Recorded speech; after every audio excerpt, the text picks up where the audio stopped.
So let's see. CB says, can you touch briefly on how to keep rooted during movement, how to maintain your connections to the ground as you step or shift your weights? Okay. Rooting is a technique in which you have to have a kind of a feel, but in the beginning, you have a state of mind, okay? Until you get the feel, you have to have a state of mind. And what I mean by that is you have to be aware that your core is strong, and being rooted is not dropping your height, okay? That's what we call sinking. Sinking is getting lower to the earth. But sinking doesn't give you root. Rooting has to be there, okay? Sinking enhances root. It doesn't give you root. So to create a root, you have to have a state of mind in the beginning until you get the feel of it, of knowing how to get the head down to the body, into your feet and into the ground. That's what rooting basically is, okay? I can stand very tall and be rooted. I can stand very low and be rooted. Now just remember this.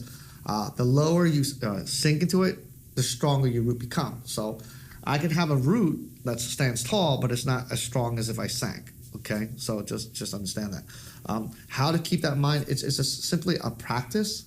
So if I go here, is the camera going to switch? Yeah, give me a moment because I don't know where Steve Larry is, so let me find out where you put the controller and I'll switch it for you guys. Well, if he doesn't have it, I'll just talk about it. I'm going to switch it over for you right now. Okay, you just let me know when we're at the switch. Okay, Yeah.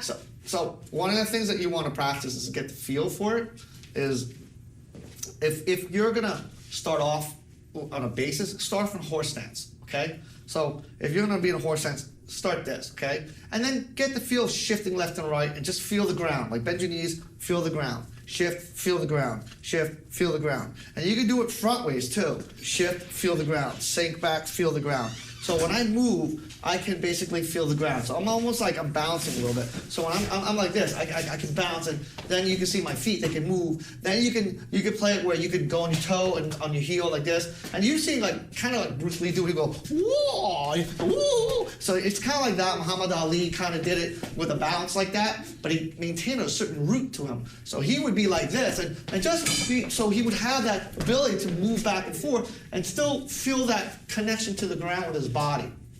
Okay, that's the basis of understanding how to keep your root in motion. If you want to practice it in the beginning, the easiest way is just like I said. You can be in a horse stance, and then just sort of shift your weight, shift your weight, shift your weight. So you can see I'm doing shift, shift, shift, shift, and still feeling the ground. But don't shift and lean. Don't throw your weight, because that's what's going to throw you back. Then you can do the same thing, like I said, forward and backwards. Kind of sit, drive forward, sit, drive forward, and just keep the core straight down. So you don't want to be like shifting and turning your body. You don't want to be like this. That's leaning. That's not shifting. Okay? So then when you get good at that, you can practice like this. Step back and forth like this, and still feel your body in front of you. So you can be like this. So if I need to like move, I can sit. I can be like this and sink into the ground. I can shift. And again, you can kind of make up your own type of movement, but the feel is getting that I'm connected to the ground. I'm sinking. My body never throws itself. If I want to,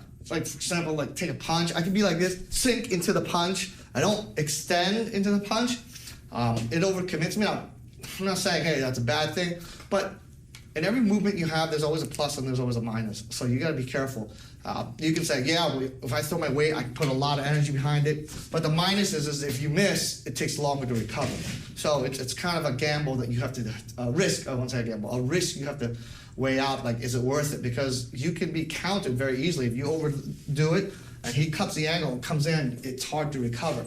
Whereas if you say, well, here like this, you don't have as much range. We could take it, we compensate, we close in the distance by shifting the weight and stepping in. And the idea is you have a better recovery. And to me, you can hit harder, a lot harder, because you can use the ground rather than your weight. It's like pushing, leaning into something or pushing and sinking into something. You can push a lot harder when you sink into something with your body than it is if you to lean.